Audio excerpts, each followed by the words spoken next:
ಗೊತ್ತಾಗಲಿಲ್ಲ.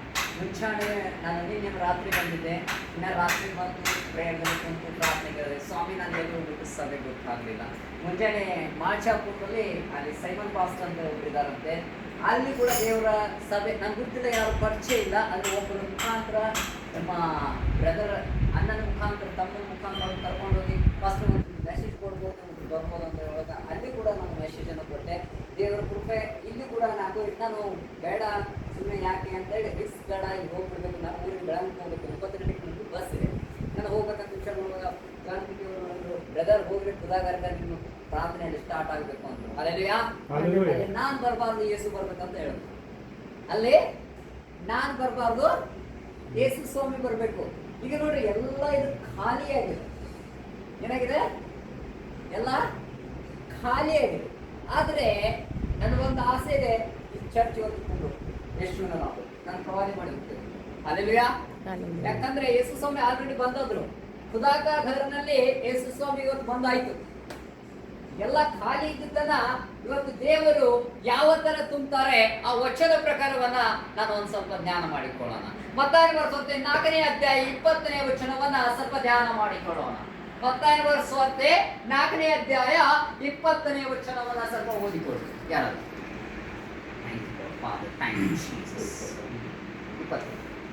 ಅವರು ತಮ್ಮ ಬಲೆಗಳನ್ನು ಬಿಟ್ಟು ಆತನ ಹಿಂದೆ ಹೋದರು. ಯೇಸು ಅಲ್ಲಿಂದ ಮುಂದೆ ಹೋಗಿ ಇನ್ನಿಬ್ಬರು ಅಣ್ಣ ತಮ್ಮಂದಿರನ್ನು, ಅಂದರೆ ಜೆಬೆದಾಯನ ಮಗನಾದ ಯಾಕೋಬನನ್ನು ಅವನ ತಮ್ಮನಾದ ಯೋಹಾನನನ್ನು ಕಂಡನು. ಇವರು ತಮ್ಮ ತಂದೆಯಾದ ಜೆಬೆದಾಯನ ಕೂಡ ದೋಣಿಯಲ್ಲಿ ತಮ್ಮ ಬಲೆಗಳನ್ನು ಸರಿ ಮಾಡುತ್ತಿದ್ದರು. ಆತನು ಇವರನ್ನು ಕರೆದನು. ಕೂಡಲೇ ಅವರು ದೋಣಿಯನ್ನು ತಮ್ಮ ತಂದೆಯನ್ನು ಬಿಟ್ಟು ಆತನನ್ನು ಹಿಂಬಾಲಿಸಿದರು. ಯಾರನ್ನ ಹಿಂಬಾಲಿಸಿದ್ರು? ಯೇಸು ಸ್ವಾಮಿನ ಹಿಂಬಾಲಿಸಿದ್ರು. ಏನ್ ಬಿಟ್ರು? ಬಲೆ ಬಿಟ್ರು. ಯೇಸು ಸ್ವಾಮಿ ಹೇಳಿದ್ರು ನನ್ನನ್ನು ಹಿಂಬಾಲಿಸ್ತೀರಿ.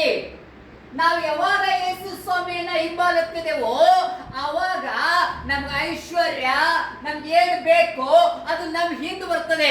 ಅದ್ರ ಹಿಂದೆ ನಾವು ಹೋಗ್ಬಾರ್ದು. Praise the lord. ಇವತ್ತಿನ ಕಾರ್ಯ ಏನ್ ನಡೀತಾ ಇದೆ ಅಂದ್ರೆ ನಾವು ಐಶ್ವರ್ಯ ಹಿಂದೆ ಹೋಗ್ತಾ ಇದ್ದೇವೆ, ಲೋಕದ ಹಿಂದೆ ಹೋಗ್ತಾ ಇದ್ದೇವೆ.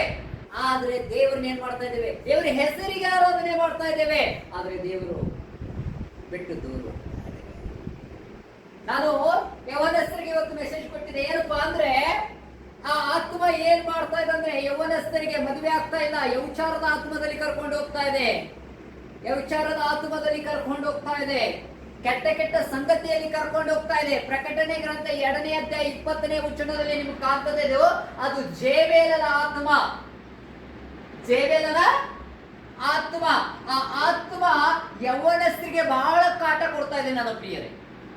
ಅದು ನಮ್ಗೆ ಅರ್ಥ ಆಗ್ತಲ್ಲ. ನಾವು ಸತ್ಯವೇದವನ್ನ ಹಿಡ್ಕೊಂಡು ನಾವು ಪ್ರಾರ್ಥನೆ ಮಾಡ್ತಾ ಇದ್ದೇವೆ, ಆದ್ರೆ ವ್ಯಭಿಚಾರದ ಕಾರ್ಯಗಳನ್ನ ನಾವು ಯಾವಾಗ ಮಾಡ್ತಾ ಇದ್ದೇವೆ ಅಂದ್ರೆ ಆ ಜೇಬೇಲನ ಆತ್ಮ ನಮ್ಮಲ್ಲಿದ್ದಾಗ.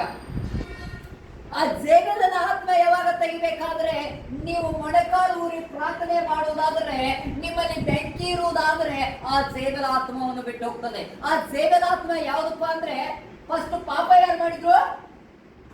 ಯಾರು ಮಾಡಿದ್ರು? ಫಸ್ಟ್ ಪಾಪ ಏನಿಂದ ಬಂತು?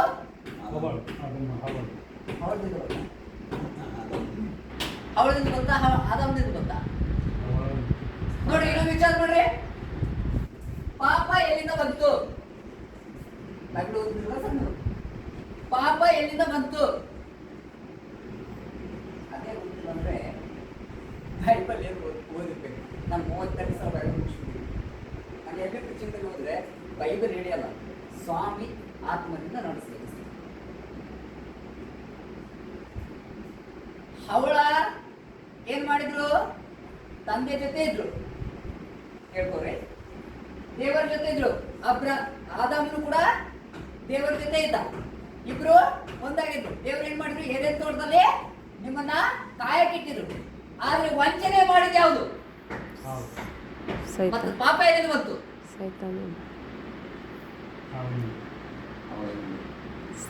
ಸರ್ಪದಿಂದ. ಸರ್ಪ ಯಾರಲ್ಲಿ ಹೋಯ್ತು? ಹವಳದಲ್ಲಿ. ಹವಳದಲ್ಲಿ ಹೋಗಿ ಏನಾಯ್ತು?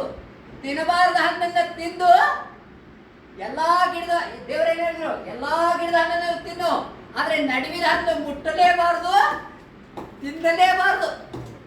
ಈಕೆ ಏನಂದ್ರು, ಸರ್ಪ ಏನಿರ್ತು, ತಿನ್ನಬಾರ್ದು ಯಾಕೆ ಹೇಳ್ತಿ, ಅದು ತಿಂದ್ರೆ ನಿನ್ ಕನ್ನ ತೆರಿತದ. ಯಾರ ಮಾತು ಕೇಳ್ತು? ಅವಳ ಸೈತಾನನ ಮಾತು ಕೇಳ್ತು. ಎಲ್ಲಿಂದ ಬಂತು ಪಾಪ? ಸರ್ಪದಿಂದ ಬಂತು. ಸರ್ಪ ತಿನ್ನಬಾರ್ದು ತಿಂದು ಏನಾಯ್ತು? ಪತ್ನಿ. ದೇವರ ಮಹಿಮೆಯನ್ನ ಕಾಣದೆ ಹೋದ್ರು. ಇವತ್ತು ಈ ಜನರೇಷನ್ ಅದೇ ನಡೀತಾ ಇದೆ. ಕರೆಕ್ಟಾ? ಸತ್ಯವೇದವನ್ನ ಓದ್ತೇವೆ, ಪ್ರಾರ್ಥನೆ ಮಾಡ್ತಾ ಇದ್ದೀವಿ, ಆದ್ರೆ ದೇವರ ಹಿಂದೆ ಸರಿಯಾಗಿ ನಾವು ಹೋಗ್ತಾ ಇದೀವಾ? ನನ್ನ ಹಿಡ್ಕೊಂಡು ಹೇಳ್ತಾ ಇದ್ದೀವಿ, ಯಾರು ಸಾಧ್ಯ. ಯಾಕಂದ್ರೆ ದೇವರು ನಮ್ಮನ್ನು ಕರೆದಾತನು ಪರಿಶುದ್ಧನು. ಒಂದು ವಚನ ಓದೋಣ. 1 ಪೇತ್ರ 1ನೇ ಅಧ್ಯಾಯ 15ನೇ ವಚನ. 1 Peter 1:15. ನಿಮ್ಮನ್ನು ಕರೆದಾತನು ಪರಿಶುದ್ಧನಾಗಿರುವ ಪ್ರಕಾರವೇ ನೀವು ವಿಧೇಯರಿಗೆ ತಕ್ಕಂತೆ ನಿಮ್ಮ ಎಲ್ಲಾ ನಡವಳಿಕೆಯಲ್ಲಿ ಪರಿಶುದ್ಧರಾಗಿರಿ. ಯಾರಲ್ಲಿ ಪರಿಶುದ್ಧರಾಗಬೇಕು? ಕರೆದಾತನಲ್ಲಿ. ನನ್ನ ತಂದೆಯಾದ ದೇವರು ನಮ್ಮಲ್ಲಿ ಕರೆದಿದ್ದಾರೆ. ಮನುಷ್ಯರು ಕರೆದ್ರ, ಪಾಸ್ಟರ್ ಕರೆದ್ರ,